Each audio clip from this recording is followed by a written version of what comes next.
Welcome back to another episode of StormTracker8 Beyond the Forecast. I'm your StormTracker8 meteorologist, Madison Olms, and today I am joined by Chief Meteorologist Matt DiNardo. Matt, how are you doing today? Doing good. Excited for today's. We have so many cool things to talk about. I mean, I can't wait to go to Italy.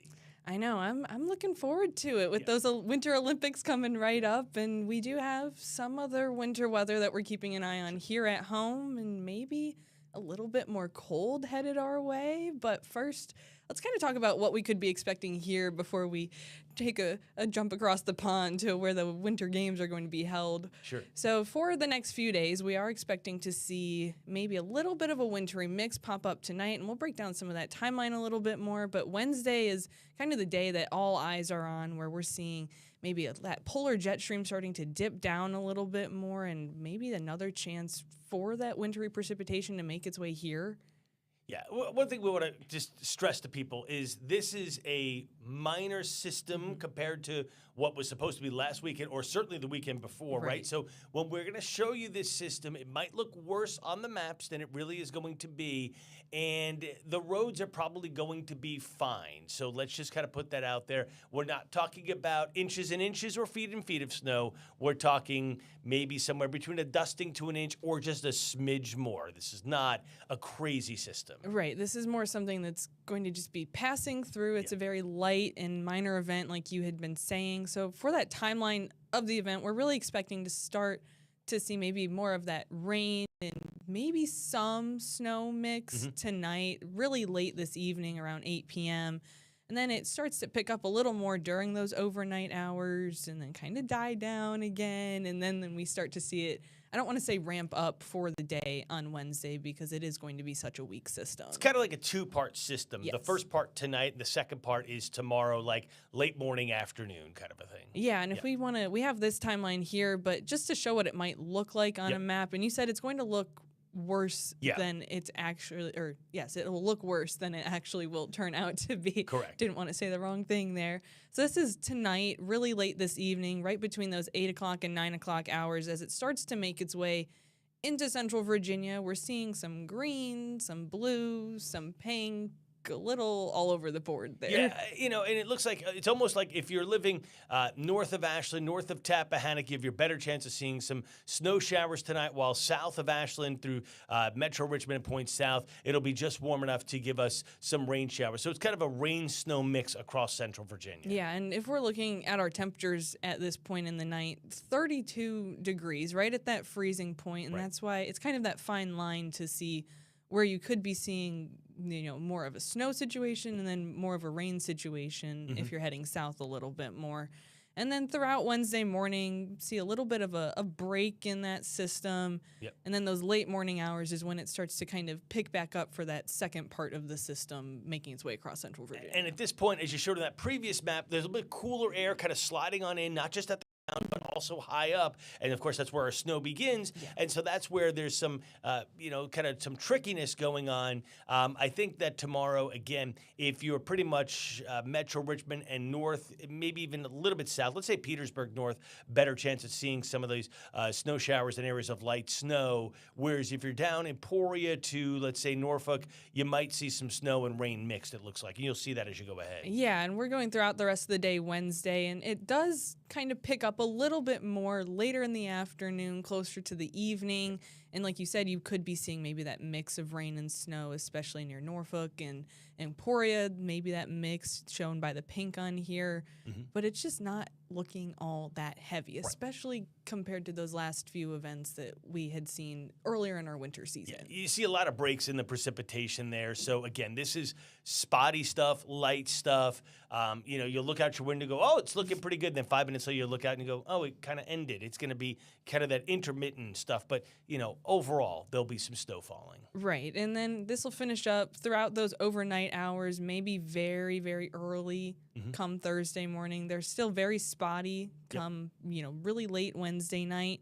And then we start to see it just kind of scoot out of the way off the coast, a little bit more clearing, a few less clouds heading into Thursday morning, and probably much better conditions than what people like to see when that snow is hanging around. Yeah, I think Thursday afternoon we should be back over to either partly, some places maybe even mostly sunny skies. So that's pretty good. But you notice those winds there out of the north trying to pull that cold air in. And we have been chillier than normal for sure, as we've been talking about. Right. And unfortunately, for the short term, that looks to continue staying colder than normal. Yeah, absolutely. So just recapping this winter, well, I don't want to say huge winter event, but we are potentially going to be seeing that dusting and maybe some people in isolated spots since it is so spotty. Yep. Just above that inch mark there, but it's just not going to be impactful on our roadways. Correct. We're not anticipating much accumulation, but it is still going to be snow that's falling throughout the day. You know, we list 1 to 2. Really, it's like 1 to 1 1/4. I mean, I think that if somebody measures 2 on their back deck or yard or something, that's going to be extreme high end. So it's really like a dusting to 1 across most of the region. Yeah. Yeah, absolutely. And you've been mentioning we're seeing some cooler temperatures, maybe kind of being pulled down by those northerly winds. And that's kind of something that we're going to be seeing for the next few days as well. Yesterday, 39 degrees was our high, so still well below average for this time of year, right below 10 degrees below average, really, when we're used to seeing close to 50 degrees to start off the month of February. Yeah, we have been just stuck in this kind of Arctic air mass, and it's going to hang for a while. Now, today we're doing a little bit better. Look at this. Since January, it's interesting. January, as many might remember, the first part of the month was really warm, especially when you look at that 62, 69 on the 6th, 7th, and mid-60s into the first weekend. And then all of a sudden, things started to change, and this was something that we talked about with our winter weather outlook back in the beginning of November. We said when La Nina breaks down, watch for a full pattern change, and boom, that happened. And I mean, yuck, it really got cold quick. Yeah, it just did a 180. We saw something similar in December too, but it started off really, really cold. And then we saw really, really warm conditions, and that went into January as we started off the new year. But look at January 31st. We ended the month at 21 degrees. For a high. That was frigid. I was not expecting that to finish off our month there. And again, the end of the month, the beginning of February, the normal high is 49. So we were, 28 degrees below where we should have been for a normal high. I mean, it's been really, and we're starting off February, obviously, below normal as well. Right. And today, it's been a pretty decent day, but I know we're potentially expecting to see just another little bit of a cool down before that warming will finally make its way to us eventually for that spring season. Yeah, we have something to show you coming up here in just a second. But you're running through this, so we're running a little bit cooler than normal Tuesday. And as we put it into motion, you can see that dip, which is going to help to set up the chance for that little light snow tomorrow. Again, maybe a dusting to an inch for most of us. And then we go into Thursday, and we're still kind of cool. And that kind of wedge may hang for the upcoming weekend. Yeah, but thankfully, maybe we have a light at the end of the tunnel. For those weather enthusiasts that like to look at some long-term stuff, this is a simplified version. If you look at the European, especially for, I think, next Thursday and Friday, they were hinting at 50s and 60s.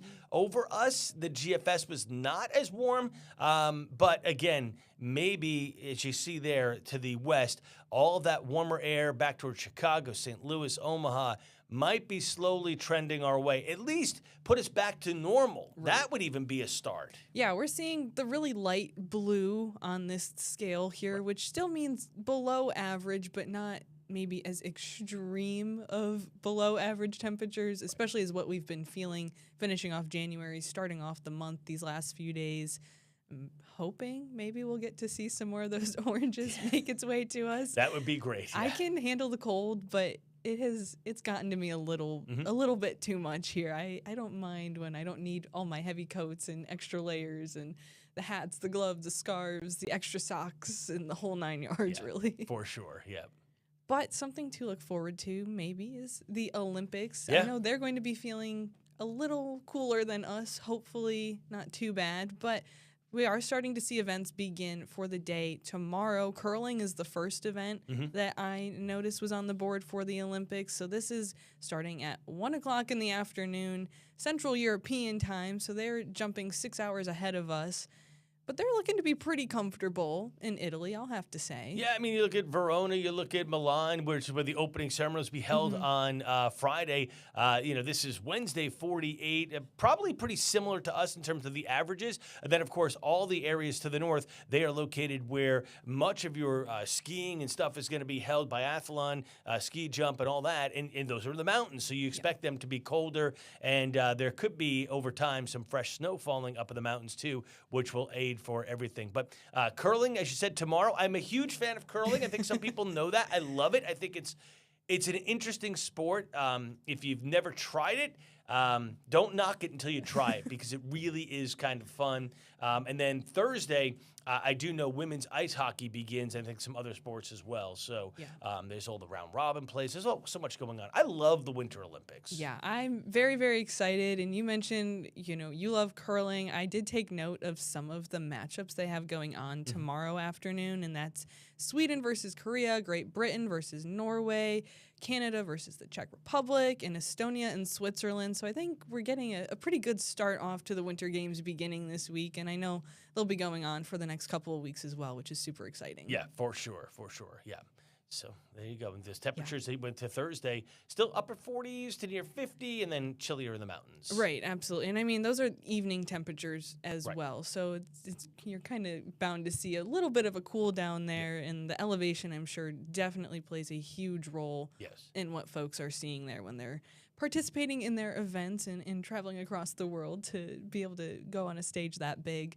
So for the rest of the few days, we're going to see that little bit of a mix tonight, and then that light snow throughout the day tomorrow. Still very spotty, nothing to have major concerns about. But at least we get to see some sunshine for the middle of the week, or to end off our week, I should say, heading into next week. And the weekend, for the first time in 3 weekends, now looks to be rather tranquil. Yes. Let's be happy about that, right? Yeah, I think many people will be. Plus, it's also Super Bowl weekend as well. So Sunday, the big game, as they say. Yeah, looking forward to that. So I don't love seeing 30s back on the board, but we're slowly inching there. I can handle a few 40s, few mid-30s as long as that sun shines out. Exactly right. Well, thank you, Matt, so much for joining me on the Beyond the Forecast episode today, and thank you all for watching. If you do have any questions, feel free to send them our way, and we can answer them over the next couple of days. But as always, we'll keep you all updated.